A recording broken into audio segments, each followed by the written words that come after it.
Hello all, welcome to the series of Word A Day to Success.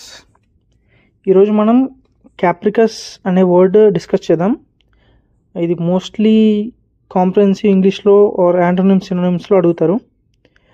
దీని meaning ఎలా describe చేయాలంటే స్థిరత్వం లేని, లైక్ క్షణాల్లో వేరే విధంగా మారడం, లేకుంటే ఆ కరెక్ట్ ఫామ్ అనేది ఉండకపోవడం, సడన్గా చేంజ్ అయిపోవడం లాంటిది.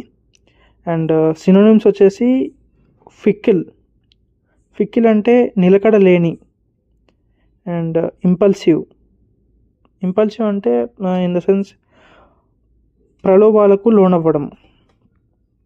అండ్ ఎరాటిక్ అత్యంత మారిపోయే స్వభావం కలవడం, లేకుంటే అత్యంత సులభంగా మారిపోవడం. అండ్ యాంటోనిమ్స్ వచ్చేసి కన్సిస్టెంట్, అంటే ర్యాపిడ్గా చేంజ్ అవుతుంది కాబట్టి మనం కన్సిస్టెంట్ అనే వర్డ్, స్థిరంగా ఉండడం, కన్సిస్టెంట్ ఇన్ ద సెన్స్ స్థిరంగా ఉండడం. స్టేబుల్, దీన్ని కూడా స్థిరంగా ఉండటమే అనేసి మనం డిస్క్రైబ్ చేసుకోవచ్చు. అండ్ స్టడీ అంటే నిలకడగా ఉండడం. క్యాప్రికస్ ఈరోజు word. And next day A word కావాలో మీరు కామెంట్ చేయండి.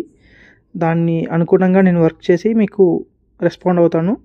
ఒకవేళ టూ లెంతీగా ఉంటే నేను కామెంట్స్లో రిప్లై చేయడానికి ట్రై చేస్తాను. Thank you.